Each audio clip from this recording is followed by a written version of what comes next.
GPSC no doubt બહુ મોટી જ પ્રેસ્ટિજિયસ પ્લેટફોર્મ છે, પણ એ હતું કે જીપીએસસીની મેં એ વખતે મારા મિત્રો બહુ ગ્રુપ સારું મળ્યું હતું, તો મેં જીપીએસસીની તૈયારી બી સારી કરી હતી. મેન્સમાં બી મને બહુ સારામાં સારા ટોપ 10માં જે માર્ક્સ આવતા હોય ને એ માર્ક્સ મને મળ્યા. પછી ઇન્ટરવ્યૂમાં માર્ક્સ ના મળે એનો મેન પ્રોબ્લેમ એ લાગે ને કે આપણી પર્સનાલિટી ઉપર સવાલ ઉદ્ભવ થાય. મેન્સમાં ઓછા આવે ને તો એમ થાય કે ભાઈ ચલો હું આમાં કામ કરી, મહેનત ઓછી હશે. હવે પર્સનાલિટી ઉપર સવાલ લાવે તો એમ થાય કે શાયદ હું લાયક છું કે નહીં.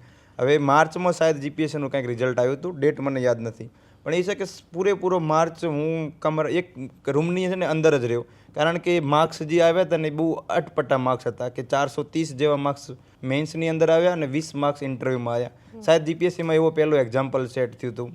તો એના કારણે હું સ્પીપામાં હું 1.5 વર્ષથી હતો, પણ એટલો બધાથી પરિચિત નહોતો.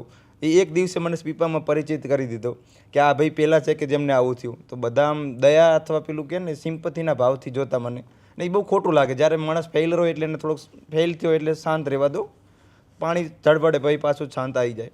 તો એ બહુ મુશ્કેલના દિવસો હતા. 1 મહિનો જે પસાર થયો છે કે એમ થાય કે ઇન્ટરવ્યૂમાં ઓછા આવે ને બહુ દુઃખ લાગે. ને એની સાથે એવું નહીં, મારે યુપીએસસીનું ઇન્ટરવ્યૂ આપ્યું, એમાં બહુ વધુ માર્ક્સ તો નહોતા જ આવ્યા, ડિસેન્ટ માર્ક્સ હતા. પણ એ છે કે જ્યાં જ્યાં ઇન્ટરવ્યૂમાં ઓછા માર્ક્સ આવે એટલે સવાલ ઉદ્ભવે કે હું સાચે મારી પર્સનાલિટી સારી છે કે નહીં, હું લાયક છું કે નહીં અધિકારી બનવા માટે. ત્યારે મેં પહેલી વાર જીવનમાં સવાલ પૂછ્યો મારી જાતને કે હકીકતમાં હું લાયક છું કે નહીં. તો એ છે કે એક્ઝિસ્ટેન્શિયલ ક્વેશ્ચન ઊભો ત્યારે થયો હતો